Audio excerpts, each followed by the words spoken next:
Hello everyone, my name is Mini Sethi. I hope you all are staying healthy. Today we are going to talk about non-linear regression model. In case of linear regression, change in one variable leads to change in another variable at constant steady rate and form a straight line. For example, you earn 20 per dollar for per hour. For 1 hour, your total pay 20. For 2 hours, your total pay 40. For 3 hours, your total pay 60. It will form a straight line in graph and shows a constant relation. But in case of non-linear regression model, this effect is not constant. Growth might be very fast initially, but after a certain time period, it slow down and make a curve rather than straight line. For example, when newcomer enter in market, initially his fan increase at exponential rate. Once he become rock star, no matter how many performance he is giving, his fans will not increase at same rate because after certain time period market saturate and his growth graph flatten out. So non-linear model fit into curve rather than straight line. A model is truly non-linear when it is non-linear in its parameter.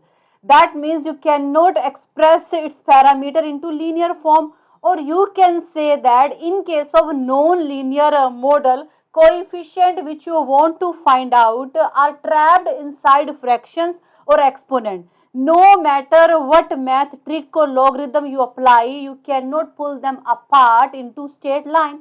For example, here you can see beta 1 and beta 2 are our parameter, unknown parameter, which are trapped inside the exponent. And you cannot pull them apart by using any math trick or logarithm. They are permanently together. So this model will be called truly non-linear model, because in case of non-linear model, coefficient which you want to find out are trapped inside the fraction or exponent. No matter what math trick or logarithm you apply, you cannot pull them apart. Now we will see intrinsically linear and intrinsically non-linear. What is intrinsically linear? When a model look non-linear at first glance, but by using simple math trick or logarithm, you can convert this model into linear in parameter. It will be called intrinsically linear. For example, exponential growth model, it seems like a non-linear, but by taking natural log from both sides, you can convert this model into linear equation. It will be called intrinsically linear. On the another hand, intrinsically non-linear model are those models which you cannot convert into linear format by using any math trick or logarithm. For example, CS production function and logistic growth model are example of intrinsically non-linear model, because you cannot convert this model into linear format by using any math trick or logarithm. Now we will see how to estimate a non-linear regression model. We can easily estimate a linear model by using OLS. But in case of non-linear regression model, our parameters are trapped inside exponent. That's why we use some method to estimate non-linear regression model.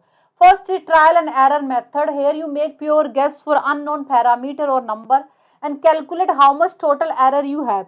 And you keep trying new guesses until you get error as small as possible. For example, your friend says you guess one number between 1 and 100 and you guess 50. Then your friend says this is too high. You realize your error is too large. Then you adjust and says 30. Your friend says closer but still little bit high. Then you keep trying on your guesses until your friend says spot on 27 number. So by this way you can use trial and error method. But our main motive minimize sum of squared error. So this is our actual value and this is value predicted by our non-linear model. This difference will be called our error.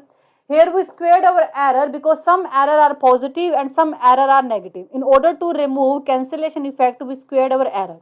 And here we have summation sign because there are too many error. We need to add all this error. So our main motive minimize sum of squared error. Now we will see direct optimization method to estimate a non-linear regression model. This method uses a numerical algorithm in order to find out parameter which minimize our error through these specific steps. Step 1, define your non-linear model and objective function. Here our main objective, minimize residual sum of a square. Step 2, guesses initial parameters. Suppose you guess beta 1 equal to 1.0 and beta 2 equal to 0.5. Step 3, check current error by plugging your guesses. Step 4, find slope and direction by using calculus. That means calculate partial derivatives for residual sum of square with respect to each parameter. Step 5, update your parameter by using downhill formula. Here B new is a new parameter, B old parameter minus step size and gradient. Now you continuously repeat step 3 to 5 until your error shrink and parameter update become so tight. Next method to estimate non-linear regression model, iterative linearization, Taylor series expansion. Here we pretend our curve is temporary state so that we can use OLS linearize. We assume stateness near our guesses by using Taylor series expansion. Formula of Taylor series expansion, here you can see we assume actual data point are equal to value which is calculated by our temporary state line. Now we run OLS to calculate required parameter adjustment. In step 3, we modify parameter based on OLS result.